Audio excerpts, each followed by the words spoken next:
I'm a huge fan of the go big moment. I've had many go big moments in my life, getting into Yale being one of them. But what happens the day after our hero gets everything they ever wanted? I went right back to doubting myself because that's something that happened to me. It was not something I had become.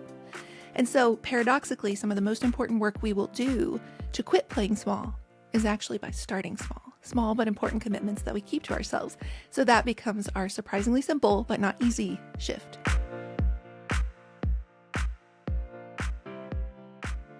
Well, maybe you've had a dream, but you find yourself caught in that endless spiral of excuses. I think that's most of us.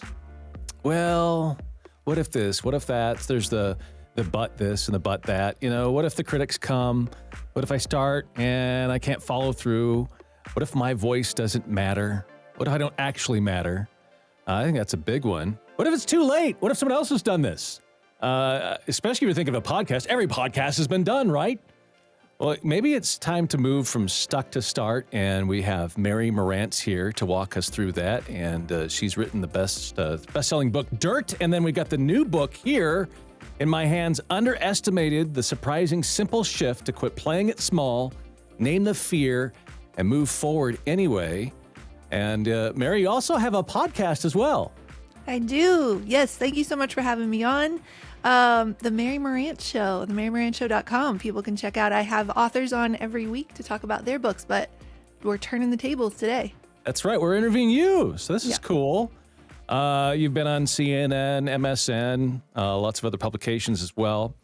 And you now and your Cankle husband. Fritz. That's right. Cankle Fritz and Friends podcast. That's You guys live in Connecticut, right? New Haven. Yes. Yep. Okay. It's beautiful up there. Yeah. Moved up here for law school, which we may get into, and ended up putting down roots. Awesome. So let's talk about your roots. You grew up in a single-wide trailer in rural West Virginia, and the first in your family to go to college. Yeah. Let alone Yale. That's awesome. It is awesome. And it is, that's sort of like, if my story had an elevator pitch or a movie trailer version of it, that would be it. And when I say single wide trailer, I mean it in every sense of the word. That stock photo you have in your mind of a dilapidated single wide trailer is what I grew up in. Or for those listening, if you want to get a really good visual, just go to thebookdirt.com because the picture on the cover is the actual trailer I grew up in. My husband, Justin, took that photo the first time I took him home to meet my family. And, the ceiling was caving in, which, then led to water pouring in every time it would rain. So the floor started to cave in. Mm-hmm.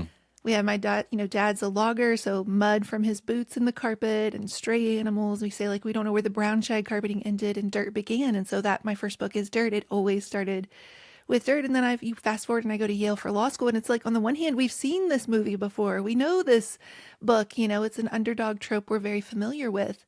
And so Underestimated in every way is sort of the companion to Dirt of how do we stop being the underdog for the rest of our lives? How do we let go of needing that to fuel us into purpose? Now you say, and this makes a lot of sense from where you grew up, that on its own can do something to your brain. In other words, there's already a mental impediment of can you succeed? Talk about that. Yeah, so in Dirt, I kind of joke about, and there are places in Underestimated where I will pull passages from Dirt, and then we kind of do a deep dive of why does growing up a certain way, or even people who didn't grow up this way, at what point do we take on these limiting beliefs of this is all that's possible? And so I say, growing up without something just does a lot to your brain. I can't explain it. Maybe it's the prefrontal cortex still developing. Maybe it's neural pathways grown closer over time at the repetition of bad generational thoughts turn bad generational patterns. I don't know. Maybe it's just inhaling all the mildew. Whatever it is, it makes you expect to fail before you even start. It is this pervasive poverty mentality, this scarcity mindset, this self-doubt turned self-sabotage that makes us believe that no matter what we do, we will never be enough. And that's how we walk into the world, is sort of proving people wrong, even though we are probably the ones doing it the most to ourselves. The cover of the book says, because the person counting you out the most just might be you. Wow. Let that sink in for just a minute. Yeah. Well, kind of turning the page, as you said, I feel really encouraged to read about those shifts that you talk about, playing small and moving from stuck to start. I think you're right. We probably all struggle with that. I know I do. So what can you tell us practically about those shifts? Yeah, well, for to fully kind of break this apart for all of you and for all of your Mhm. listeners at home, I first have to admit a very sort of embarrassing guilty pleasure, which is, some people I think have the Kardashians or like The Bachelor in, I joke, in purgatory, where you might not get picked, but you're not going home. And so for me, it's really super cheesy success accounts on Instagram, like the ones with lions and Lamborghinis, or like, private jets with like Albert Einstein quotes. Like these are my favorite guilty pleasure, mostly because I like to sort of hate follow them where I make fun of them in my head. But this one Hate day, follow. That's kind of funny. yeah, this one day I saw a quick scroll by of a post that really became the earliest iteration of this book. And it was a picture of a shot glass. This is from chapter 3, Self-Sabotage is a Shot Glass. Mm. The whole book of Underestimated is different faces or names of fear. And so, we're going through procrastination and perfectionism and people pleasing. Chapter 3 is self-sabotage. And it said, if you have the capacity of a shot glass, if that's all you think you have, then every time you get a little bit more than that, you will subconsciously and self-consciously shrink yourself back down. Ooh. And I added, until you fit back into the tiny containers you believe you belong in. And it says our goal is to expand our capacity, expand it until it's the size of an infinity pool. And it's like, of course, it had to be an infinity pool on an account like that. But I had never seen self-sabotage explained in such a clear way. And like 2 days later, I had the incredible Dr. Allison Cook, who, if you haven't had her on your show, you should 100% bring her on. We were talking about her book, The Best of You. And I told her about the shot glass. And I said, how do we stop doing that if we don't even know we're doing it most of the time, if it's subconscious? And we brought up this part of her book where she said, for those of us who didn't grow up with a lot, or we didn't grow up with a sense of safety, it felt like chaos and instability, and we're in that survival mode switched on, and we don't know how to switch it back off mode. She said, we can actually start to teach ourselves a sense of safety as a grown-up, and we do that by setting small, so they have to be manageable, but important, they have to matter to us, commitments to ourselves, and actually keeping them every day. And she said, she looked me right in the screen through, right through the camera, like we're looking at each other now. She said, Mary, as you do that, you are showing yourself there is a grown-up in the room who can be trusted. That grown-up is you. And so when we bring that to right after that chapter, there's a breakout page called The Shift. And I read an article once that said the best ideas are a switch, not a dial. They don't just turn the volume up on what we were already thinking. They find a way to flip that thinking on its very head. And so the common wisdom to quit playing small is go big, leap and the net will appear. It's just terrible aeronautics advice. It's like, yeah, maybe it will. And so paradoxically, I'll say it, like, I'm a huge fan of the go big moment. I've had many go big moments in my life, getting into Yale being one of them. But what happens the day after our hero gets everything they ever wanted? Ooh. I went right back to doubting myself because that's something that happened to me. It was not something I had become. And so paradoxically, some of the most important work we will do to quit playing small is actually by starting small but important commitments that we keep to ourselves. So that becomes our surprisingly simple but not easy shift. Wow. Yeah, I can relate to that. You set this big goal out in front of you, which really is, as I'm following what you're saying and relating to it really well, is you're setting up something that's an impossibility. So you kind of know ahead of time, this is not going to work, but, I can say I tried. And wow, I'm hearing you. You know what I would just say to that is, like, there's actually a part in chapter 7, which is overthinking is an orange safety cone, that I call the Colossus of Clout. It's based on The Sandlot. The Colossus of Clout. The Colossus of Clout. Oh, yeah, The Sandlot. Great movie. And it's talking about we set out to do something, and so our brain automatically assembles sort of like the highest, best, biggest, number one version of that thing that it could be. Like, if I'm going to do it, it's got to be the best one of these that's ever existed. And then we quickly get overwhelmed at what that would be. We think no matter what we do, we're not going to get there anyway. And so we overwhelm to the point of shutting down. Yeah. Yep. Wow. Been there, done that. Yeah. Well, I think about how a lot of us began, like in radio, like the very first, this is in high school, I started actually in radio, and the first thing that you could do as a student was a newscast, and I messed it up so bad, and I came home and I was like, Mom, I'm going to quit. Oh, I just suck. I mean, I'm just the worst in the world. And she encouraged me to get back out there, but you do that. You think that you got to start out perfect, and you're not going to do that yeah. Right. in the beginning. Yeah. Yeah. Well, and perfection doesn't really exist. No matter Especially with what. me. Oh, Right. well, I wasn't going to say it. No comment. You said something that I thought was really interesting because we've all heard the phrase fear is a liar. You say fear is a boring liar. Talk about that because I loved that. Yeah. Yeah, Misty, I, in addition to being an author and a podcast host, I also coach women who want to write books or, speak from the stage or do a podcast, whatever it is. And I went through this streak where all of the women I was coaching, I was doing a bunch of calls back to back, and they were all getting hung up by fear, almost like copy and paste at the same time. And I found myself in my own life getting hit by fear in very similar ways. And so I was just really extra mad at fear one day, and I kind of pulled out my phone and I didn't even say anything. I just started like talking to the video, and I was like, it's all been done. It's all been done better. It's all been done by somebody the world actually wants to pay attention to. I can't start until it's perfect. I can't start until I'm perfect. What if I start and the critics come? What if they say, who does she think she is? What if I start and I don't have the bandwidth? What if I can't stay consistent with it? What if I don't really matter? What if my voice doesn't matter? What if it's already too late? And I just said, fear is not your friend. Start anyway. Start now. Rah, rah. I said I wasn't going to scream, but there we go. And I hit send, and it was just like it immediately took off, and people were like, yep, like check mark. And that was the first iteration of these two dots connecting in my brain. I'd never seen connected quite this way before of what if fear attacks creatives? And by creatives, I don't mean painters or basket weavers. I mean people who are putting good things out into the world. What if fear attacks creatives in particular because it is jealous that it itself is not creative at all? Right? Like if we think about this from a faith perspective, if we're talking about the father of lies, this, this enemy of our purpose, this enemy of our spirit, if we are made in the image of a creator, then the opposite of that is a force that is not creative at all. And so short of being able to throw its voice to sound like us or to be able to shapeshift faces really quickly, it is not imbued with any inherent gifts at all. It is not tethered to muse or melody or the original force of all creation. And so it must attack those of us who were. And then one more step further than that, I realized is fear's not a very creative guy, but he is a busy guy. And like any good, productive overachiever, he's learned how to prioritize. And so for the people already playing small, hiding in plain sight, he's going to mostly leave you alone. A little perfectionism or self-sabotage, sprinkled in, and you're all set. But show up and do work that matters. Show up and do work that might actually help people, that you believe in your bones will change things.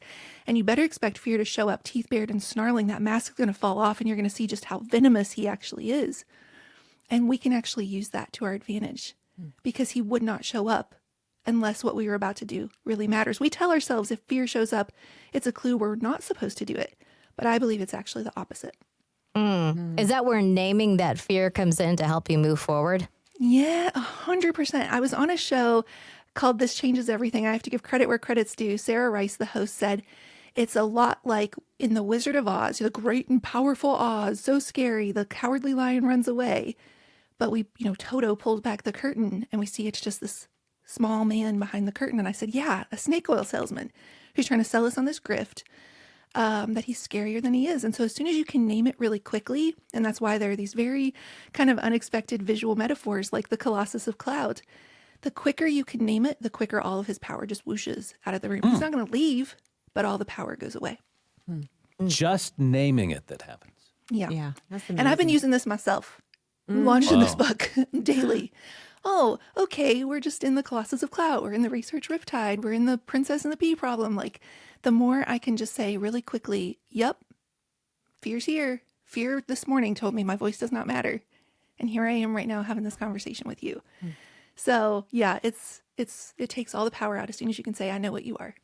Well, let's talk about one of those fears, the imposter syndrome, which Yeah. you hear a lot of people talking about these days. And maybe no one's heard that term before. Let's talk about it, define it, and then how do we overcome this? Yeah, so the imposter syndrome, you're right. It's something that people use as kind of like a catch-all of what they're experiencing, to the point that I even started asking my coaching clients, like, what do you really mean when you say you have imposter syndrome? And this phrase was actually first coined by two psychologists named Clance and Imes. And they originally called it the imposter phenomenon among high-achieving women. And I say in the book, I like that better because syndrome makes me feel alone. It makes me feel like I'm the lone patient zero with this general malaise in case of self-doubt syndrome, what have you. Phenomenon makes me feel like we're in it together, and it's something we're all battling against. And I say all, and I would actually be very curious to hear your opinion on this. Kank, is like, do you feel like men as well really deal with the imposter syndrome? It was originally coined for high achieving women, so not just women, but high achieving women. Tell us a little bit about how men feel about that. I think anybody that's stepping out to do something in the beginning, you are sort of self-doubting. Do I have the goods? Yeah. And there's that maybe that's where the phrase kind of "fake it till you make it" came from anyway, because you're kind of thinking, I don't know if I do or not, but I'm going to act like it. Of course, that may seem like you're egotistical or that you've got it and you don't. But I think there's a truth to that. But my wife, I guess I'm going back to what you might feel if you happen to be a woman. Recently has a new position here at the radio station, and she felt that at the very beginning. She's like, I'm talking a game. She used to have a position a long time ago before she had kids. We had a special needs daughter, and she couldn't work. So it'd been a very long time since she did. So in the beginning, she was feeling that imposter syndrome. Can I really pull this off or not? Right. Yeah. So, Yeah. Well, so ironically that, you're talking about the fake it till you make it. So if imposter syndrome had another name, it would be the fear of being found out. So chapter 5 in the book is not enough as a blank space. And it's this belief that all the missing pieces in us and the fatal flaws that we think disqualify us, that are going to disqualify us. Chapter 6 then is this fear that soon everybody else will realize it too. And so I deep dive into that study from Clance and Imes, and one of the things they talk about is magical ritual thinking, which I kind of jokingly compare to like a baseball player who has to keep wearing the same dirty socks over and over again, or he believes that they will lose the playoffs or whatever. And so magical ritual thinking is our belief that if we don't expect to fail and use that fear of failure to drive us into some sort of success, then that is when it will be our moment of undoing. That if we were to ever walk into a situation and expect to do well, that arrogance or that, yeah. taking it for granted or whatever, that would be the moment we would actually fail. And so we have to use one of those small, simple shifts to actually use evidence to the contrary of, hey, here's a time I went into something and I spoke kindly to myself beforehand. I expected it to go well, and then it did. So maybe I don't actually have to rip myself to pieces in order to get the external outcome. And that's, like I said, it's simple, not easy. Now you have a little quiz Yeah. that we can take, and we all took the quiz. Uh-oh. Okay. Misty and I found out we're contortionists. Yep. Okay. All right. And Sally? Oh, I found that I am a masquerader. I don't know. That doesn't sound good. No, they're all beautiful results. There is no bad result. And what I have found is that Christian women in particular can either fall into, and I guess we'll expand that to men as well, can either fall into being a masquerader because they're so used to shoving other people into the spotlight. It's a very servant-hearted thing to do. Or the contortionist, where it feels like the opposite of being prideful, the opposite of making it all about you. It is to take up less space to make room for others. So there's good intentions and, places where we need to stop playing small with each type. I'm a performer. I need to show myself and other people how far I've come. Now that I'm thinking about the question that you gave me, do men deal with this? Yeah. And the truth is, men don't talk a lot to each other about that kind of stuff, so I don't know that we would find out. Yeah. That's a good Right. point, Kate. That They is a good probably point. do. Yeah, I mean, they probably do. Yeah. Yeah. That's a really good point, because I can't imagine my husband saying, "Hey, I really feel like maybe I'm not going to measure up." I just, Yeah, I exactly. don't see him saying that. Right. And I'm laughing, but I don't think that's very funny, actually. Right. If you're kind of locked, it seems like that's a bit of a lockdown to Yeah. your personality. It's a lot to shove down. Yeah. Yep, exactly.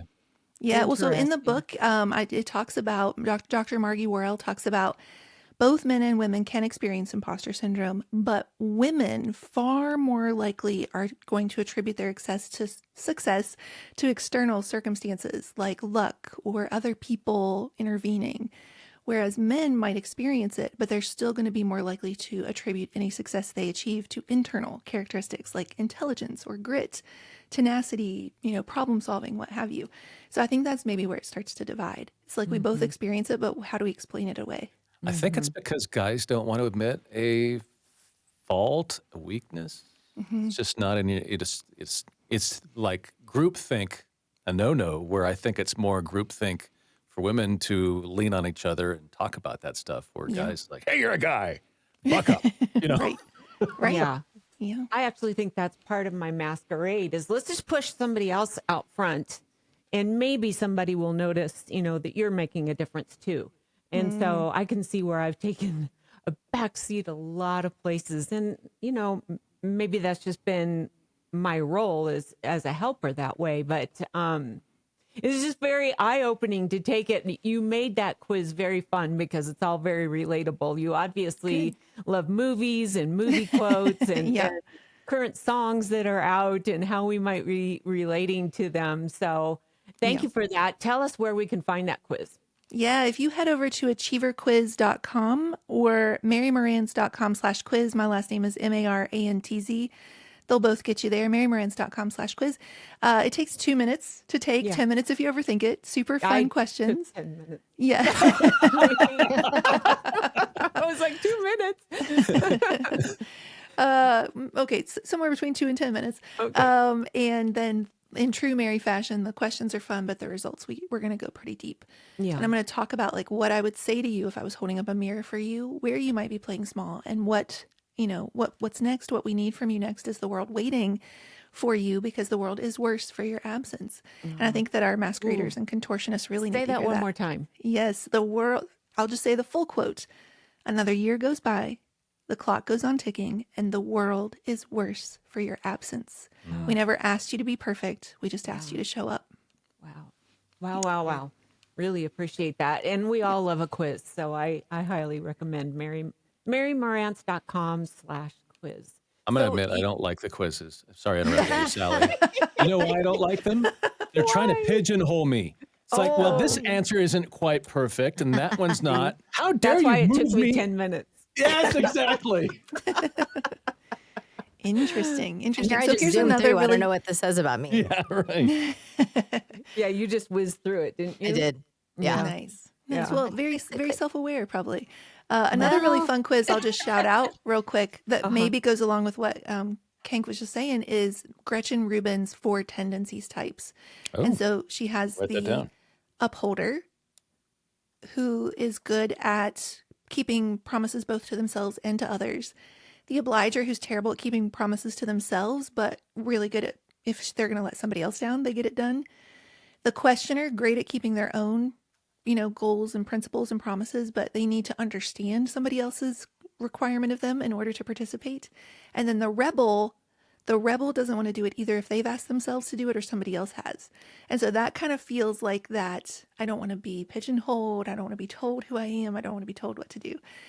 So the 4 tendencies quiz from Gretchen Rubin. And most people are obligers. They're good at keeping promises to other people. Yeah. Fascinating how God put us all together. You were once at a conference and you heard a speaker share 2 sentences that stuck with you for 15 years, probably more now. It was something like this. You leaped the first time, but will you leap again the next time the ledge comes back around? Tell me about that. Yeah, so I'm going to say it was probably about 15 years as we're talking, maybe pushing 16. I say in the book, I don't remember anything else he said. I don't remember what he was wearing, what I was wearing, what the room looked like, but those 2 sentences have stuck with me because at that moment, I was somebody who had gone to Yale Law School from a single wide trailer only to graduate and immediately start a wedding photography business with my husband, Justin, which is a really expensive way to become a wedding photographer, I can tell you. And so this was a photography conference, and it was several years into our photography business. The business was rocking and rolling, but I have wanted to write books since I was 5 years old. And there was a very real part of me that knew I was intentionally delaying the real dream by chasing a bunch of other really fun stuff I also wanted to do. And so he said that, and I knew that I had been really courageous. I had done one of those leap and the net will appear, which I joke in the book is like Schrodinger's cat. Like, we don't know if it's going to appear on the way down or not. Like, we could be a dead cat. We might not be. We're not sure. Oh, no. And so I leaped really gloriously and been caught Cirque du Soleil style on the way down in like a triple somersault and flung back up to this tightrope wire of every dream I was chasing. I'd done that. I had been brave. I had, shucked the path most likely, and I'd done this dream that was really beautiful. And now we had a mortgage, and we had employees, and we had overhead, and we had commitments with the business, and the calendar kept getting more and more crowded. And another year was going by, and the world was worse for my absence. And I kept putting off the dream of writing a book. You were kind of stuck in your own success with you and your husband. 100%. Yeah. Ooh, that's good insight. Yeah. 100%. And I think that we should let that hang in the air, because I bet there are a lot of people listening or watching who are in the same position. Their good enough life has become the enemy of great. Mm. And that's where I was. Wow. We were getting all sorts of accolades and gold stars in the photography world. And it was very tempting to just stay there and be a rock star. And there was this gnawing feeling that I had lost the grit. I had lost the edge. I had lost the willingness to leap. And it was just like, I'd say in the book, it was like I could feel the adrenaline flood up my cheeks, and it felt like you're not sure if it's a wildfire or a hornet's nest. Is it going to be the flame or the venom that gets you first? This feeling of I'm sleeping on a dream. I'm sleeping on the life I'm really supposed to be stepping into. And that's a brutal place to be. And I stayed there for another 8 or 9 years. So Yeah. it's never too late. No, That's I what don't I'm think hearing so. from your story. Yeah. Yeah. And great if that's what somebody hears. 5 years old, wanted to write a book. I was 40 the year that Dirt came out. Wow. So, yeah. Ooh, so this is hitting close to home. Misty wants to write a A book. little too close, yeah. Well, so I wanted, you talked about how you feel horrible about procrastinating, but not so much like feeling bad for the act of procrastination. So I talk about that first, and then I'll tell you what I'm talking about with the hitting close to home. Okay.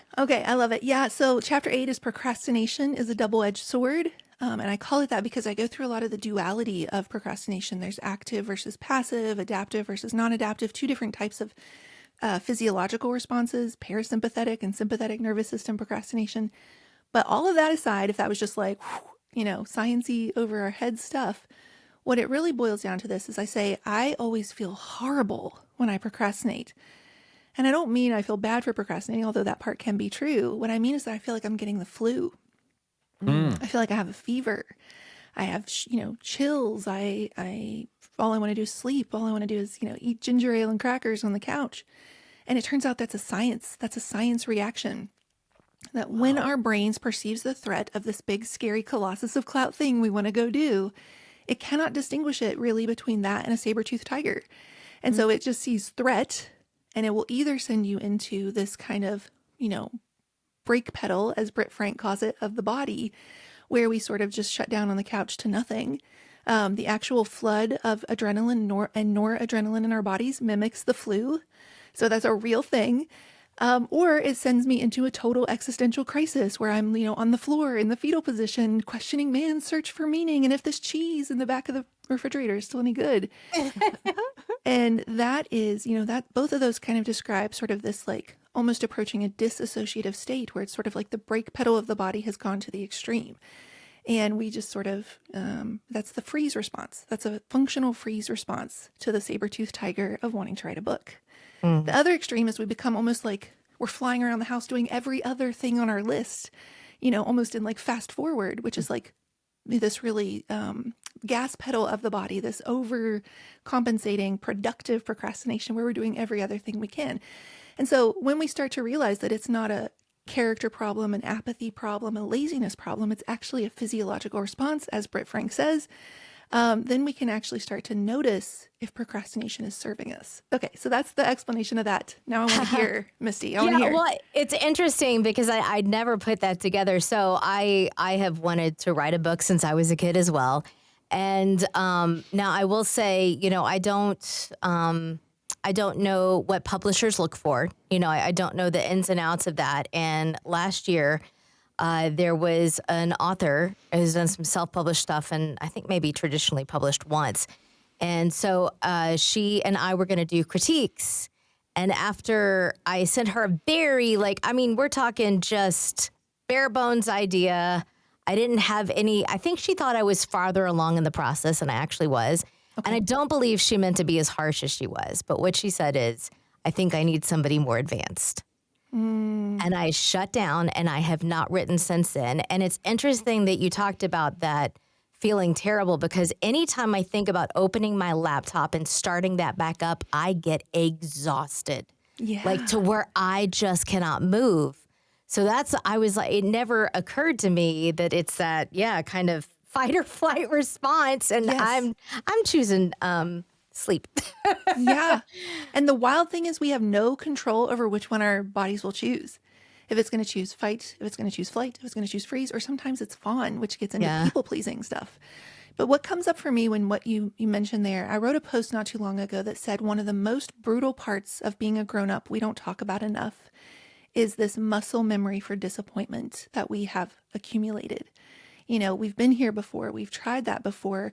We went for it and it didn't work out. And if we're not careful, that one case of letdown can turn into a chronic case of give up.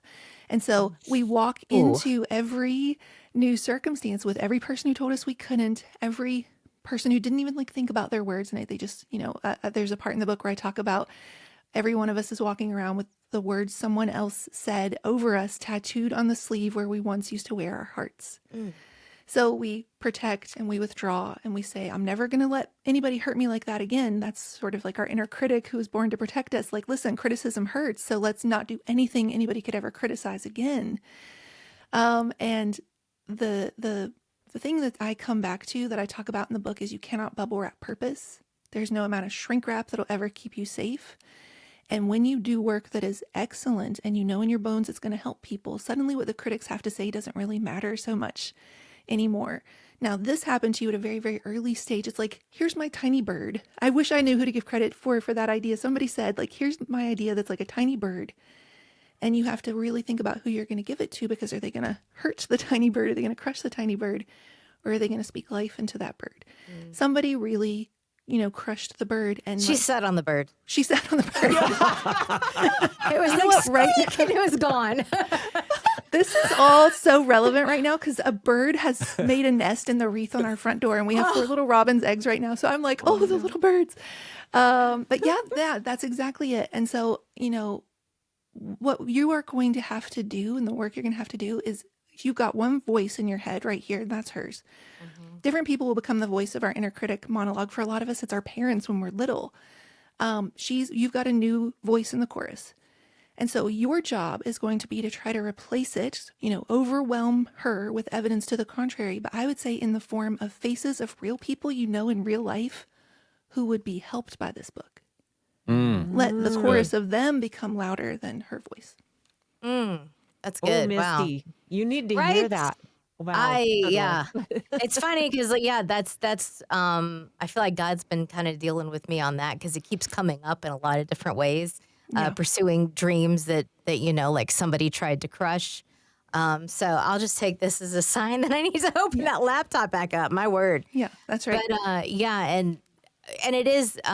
You mentioned perfectionism is hiding with better PR, which I think everybody here will agree. Kink, Sally, I am Missy's a perfectionist. 100% a perfectionist. And it ties into that fear that I'm going to do it poorly. Like, if I can't do it perfectly, I'm just not going to do it. Yes. Okay. Two huge things there. So one, I'm so glad you said the second part, because it brings me back to the procrastination for a second of something I wanted to make sure to say. When we're thinking about that feeling horrible and all of that I talked about, I also call procrastination a double-edged sword, because it really becomes a double-edged excuse. What is the thing behind the thing? What is the thing behind the thing? What is the fear behind the fear? For me, I procrastinate as a face of fear, because what I'm really afraid of is that no matter what I do, it will never be as good as I want it to be, which kind of comes back to that Colossus of Clout. And so it becomes a double-edged excuse because if I pull it off at the last minute, that chapter starts with me turning in a paper in class with 23 seconds remaining, and I get a A+ on the paper. I've been chasing that high ever since, every day of my life since. If I pull it off just in time, then I can always say, think about how much better it would have been if I had more time. I don't have to come up against the outer edges and boundaries of my highest potential. And if I am brokenhearted, if I am disappointed, if I am rejected, if it doesn't work out for me, I can say, well, it's not because it was based on what I'm actually capable of. It's because I was up against these impossible circumstances this one time. And so that fear of what if it's never going to be as perfect as I want it to be? What if it's not going to be as good as I want it to be? Leads us to a place where we go, then let's just hide. Then let's just hide. And so we imagine that hiding went and hired itself the same marketing team that cauliflower did when it told people it was pizza. My goodness. Liars. And yeah, what if hiding just got a glow up in the form of a rebrand? And I say in the book, not since the Got Milk people has there been an ad campaign that tried to make something so plain Jane vanilla seem so sexy and sought after as when hiding tried to convince us that perfectionism was a noble thing. Because we're happy to say, oh, I'm just such a perfectionist. Of course I haven't hit send on that yet. I got to look at it one more time. I'm such a perfectionist. But what we're not willing to say is, I'm afraid it's not as good as I want it to be. I'm afraid I'll be disappointed. I'm afraid I'll be brokenhearted. I'm afraid the critics will come. So we hide but we don't tell ourselves that's what we're doing, because just to say I'm a perfectionist sort of takes the edge off of it, takes the sting off of it. Okay, Mary, I did not come here to be attacked today. Man. Woo. Listen, All right. that chapter's my chapter. Like, that's the one I struggle with the most too. All right, somebody else go, because I got to process it. Well, actually, on the same topic, it's interesting. My wife and I are going to be doing some public speaking soon, and we were over the weekend preparing for what we're going to talk about, and it didn't even get started till yesterday. And Yep. so, yeah. And so for people that are listening right now, that was Sunday. And it was, and it was funny. I have been plowing through this PowerPoint, and I probably had about, 20 slides, because a lot of our pictures of things that we've done. My wife is working on one slide the whole time, and she is a perfectionist. No wonder it was like, this has got to be perfect. This has got to be. And so I'm just going to go ahead and give a disclaimer in front of the whole group when we do the presentation. My wife didn't do this all, so it doesn't look perfect. Sorry. Yeah. So here's something. I don't Oh, hear something man. with marital advice. Yeah, I was about to say, wait a minute. Wait a minute. Here's got a something caller really out like that. interesting about that, though. Here's something really interesting about what you just said, is in some ways, our procrastination can become a temporary antidote to perfectionism. So in the procrastination chapter, I talk about something I call the terror. I say that I've made friends with the terror, and in a weird sort of like battle back, fighting fire with fire, I'm rubber, you're glue. The only way I can beat back the fear of what if it's not as good as I want it to be, is when I cross, James Clear actually calls this the action line. It's the moment when far off future consequences become right now, oh boy, have I blown it consequences. When like you have just enough time to finish the PowerPoint, you have just enough time to finish the ending of the talk, whatever it is, to turn in the paper with 23 seconds. And I joke like crystallizing, like vampire venom in a wildly popular YA novel, like suddenly crystallizing clarity shoots through my veins, and all of that, like, what if it's not perfect, falls away, and then I can just kind of like crank it out. And so it temporarily relieves us of our perfectionism, but then it kind of gets into that like imposter syndrome, magical ritual thinking that says I can only get my best work to show up when I pull it off at the last minute. Right. That makes sense. Because that's when you're doing it anyway. Right. At the last minute. So That's what right. else is new? Right. Right. Who handed you my mail? Handed you my mail. Oh, my goodness. All right. Well, at least a deadline made you do something. I mean, Oh, I've always done that, like literally. it's 12-page paper due? Cool. We'll start 2 hours before. right. Yeah, I think that's that's right. the truth. Yeah. You talk about in your book, you said you're a movie buff, and the movie Castaway. There's a Yeah. part in the movie it's called The Lonely Intersection. Of course, if you don't know the movie, it's where Tom Hanks is, he's marooned on an island, and he makes friend with is it a volleyball or a basketball? I can't Volleyball. remember. It's a volleyball. Volleyball. Wilson. And But the end of the movie is a little sad because the life goes on without him. But I don't know if I remember this part of the movie. So let's talk about that. Yeah, this is chapter 9. People pleasing is a lonely intersection. And I make the analogy in the book that this exists at this lonely crosshair intersection of paid our dues and waited our turn.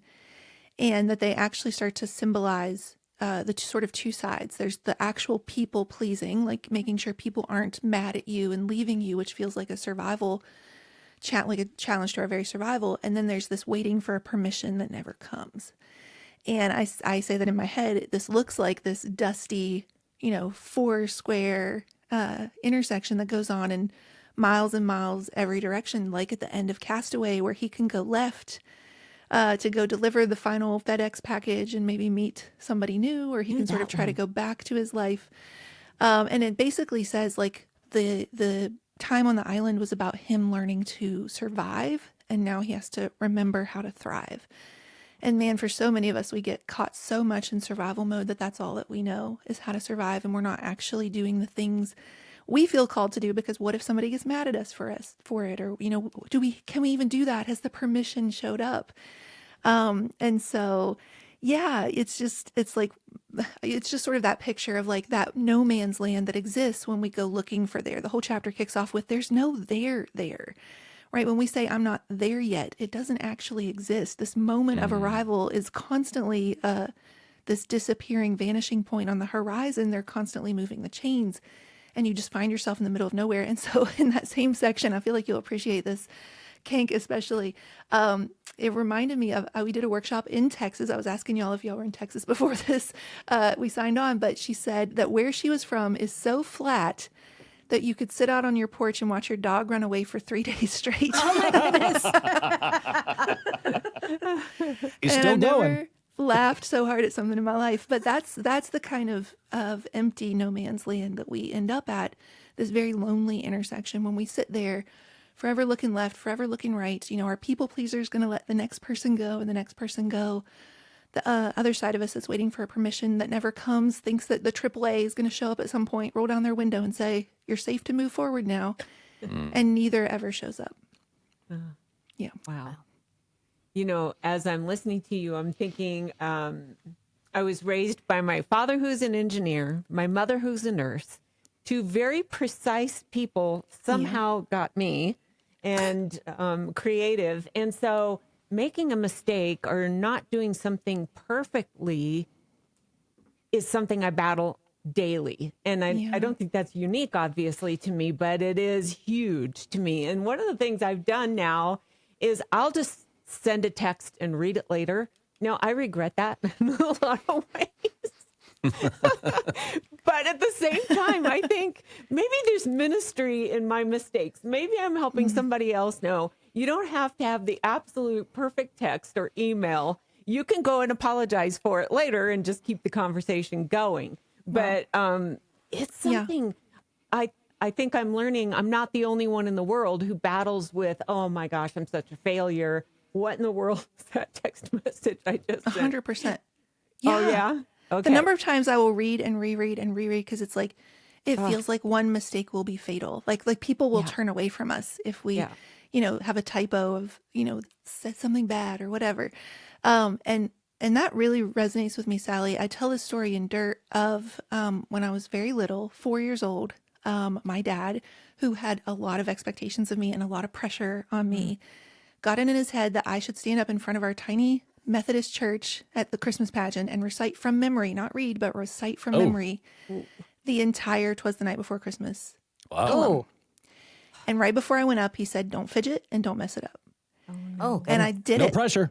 I did it. I read it start to finish, or I recited it start to finish. And then the next year he decided I should go back and do 'Twas the Night Before Jesus Came.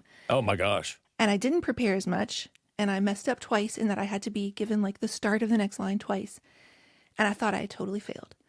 And the tradition was that the parents would bring one present for the kids to open at the end of the night. They put it under a tree at the end of the pageant. And after it was over, I sat up on the stage with my little legs, kind of kicking back and forth, like staring at the little Mary Jane shoes. And my dad came up and he said, you haven't opened your present. And I said, well, that was only if I did it right, and I didn't. And he said, he went and got the package and he put it in my hands and he said, well, I think that this gift is just because your dad loves you, not because of how you did. And that to me is a picture of grace. Like we It are is. trying to earn it and trying to do it perfectly, but there's this gift that has nothing to do with how we perform. It's just because our dad loves us. Oh, so good. Wow. Next time I Wow, that's make a beautiful. mistake sending a text, I'm going Yeah. to. That's This right. is grace. I'm That's right. demanding it right now. Yep. Boy, our time is quickly going away, but I have to just, on the tail end of this discussion, you say that overthinking is exhausting. Yes, and amen. But not, you say it's a science. What is the science behind this overthinking problem that I have? Yeah, me too. Me too. So the first thing I'll say is if you have ever tried to think your way out of a thinking problem, a really good example of this is if you have writer's block and to fix it, you just try even harder to write a sentence. If you've ever had the kind of writer's block or been stuck in the kind of overthinking where it feels like all the existential angst in the world is pent up behind your forehead to the point that it feels like you're trying to sneeze out your forehead, then you have gotten yourself into a thinking problem. And what that means is that the prefrontal cortex of your brain is the problem-solving center of your brain that is really, really good at solving problems it's seen before with rules that have always worked before. But when we're innovating, when we're doing something new, when we're going after a goal we've never done before, this isn't something that all of our pre-established rules are going to fix. I believe it's an Albert Einstein quote that you can't fix something with the same thinking that created the problem in the first place. It's better than that, but something along those lines. And so the more you try to solve it here, the more you get stuck in rut-like thinking, and you're just sort of like in that ruminating loop over and over and over again. And what actually happens from a physiological standpoint is that this byproduct called glutamate starts to build up. It's a natural byproduct, but if you stay in that place too long, it reaches toxic levels. And so your brain will quite literally do this like 90-degree turn to get you to go do some sort of low cost, low risk, high quick reward, instant gratification activity. Not even just to feel good. It's not even just what they call immediate mood repair. It's because it's a much more crucial reason it needs to preserve brain functioning. That if you continue to try to think like that, your brain will actually start to be damaged. And so that's why when you're, sitting down trying to like write that sentence and you have writer's block, you find yourself randomly cleaning out that junk drawer. Like your brain's like, let's go do something we can actually handle right now. And in a really cool way, what happens is that the more that you can kind of relax and let your mind wander, my friend Allie Fallon says, when you think limbic brain, think limbs, so stretching, dancing, going on a walk. When you can let your limbic brain take over, that is that part of the brain that does that, conceptual blending, that novelty seeking, where you start to innovate new ideas and two dots connect in a way you've never seen them connect before. So that's a big, big mouthful, but I want to say one more quick thing, and that is there's something called Bayesian brain theory, which is basically means your brain is a really good prediction machine and it can predict with great accuracy before you start something, whether you will succeed at it or not. And if it thinks that you won't, then it will do what's called an amygdala hijack, and it will have you go do something that it thinks you will be able to do. Like mark something on your list you've already done just to mark it off. Yay me. And so the cool part about all of this is that your Bayesian brain is constantly updating with new inputs. And so when we show up and we do the small but important commitments, when we do small but increasingly larger hard things, we're saying to our brain, we can do hard things, update the model. And it goes, oh, okay, cool. We can sit through the edginess and do things that are way outside our comfort zone. I won't immediately hijack us off to do something easier. And I will let us sit here through the edginess to do the work we were meant to do. That's good. Real quick, I love the name you've given your inner critic, Dear John. Can we talk about that? Yes, Dear John, Dear John. I was watching this interview of Hugh Jackman and Ryan Reynolds for when Deadpool and Wolverine were coming out. It was coming out. And Hugh Jackman said to Ryan, listen, you've been really upfront about having anxiety. That's helped a lot of people. I'm just curious, how does that show up in your work as an actor? And Ryan said, when I am acting in a movie with that kind of anxiety, I'm not just the actor in the show saying the lines. I'm also sitting in the audience as the harshest critic. And when I'm sitting there, I'm going, no, I don't buy that. I don't like that. That's not any good. Let's do that again. And he said that ecosystem of awareness allows me to push myself to do my best work. And I wrote in the book, "Ooh, do I get that? Oh, do I understand that?" I know my inner critic so well, I've actually given him this name, Dear John. And I say, Dear John wears khaki pants or jeans crisp and, creased from the iron. He wears his LL Bean wrinkle-free shirt, but only in colors like beige and ecru and taupe, so that, it reminds me to never color outside of his boring beige lines. And it goes on to talk about how he's all hard lines, all IQ, no EQ.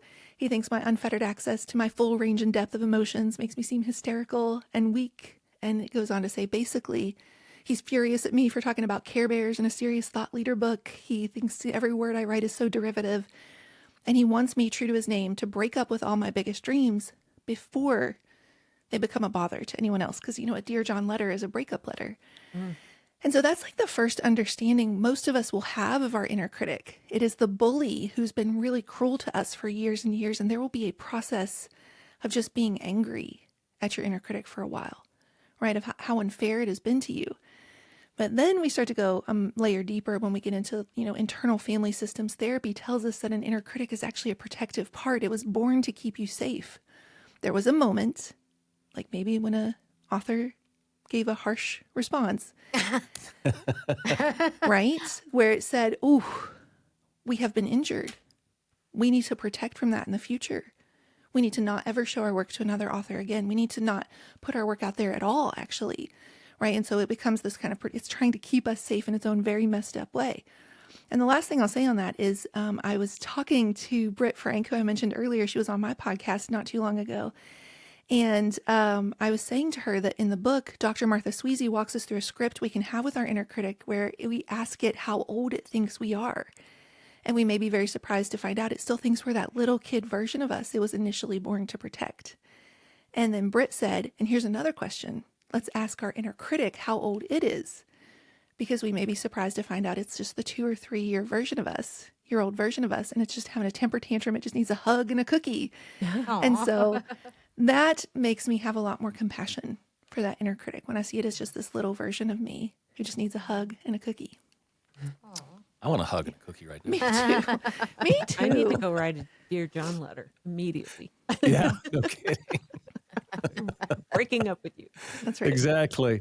Well, thank you, Mary. This is fascinating. Mary Marantz, the best-selling author of Dirt. This is the new book, and it's called Underestimated, The Surprise, the Simple Shift to Quit Playing It Small, Name the Fear, Move Forward Anyway.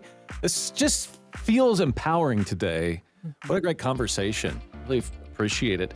Now, if people want to know more about you, why don't you go ahead and repeat your website and the podcast that they can find out. Yeah, so don't forget to go take the Achiever Quiz at achieverquiz.com.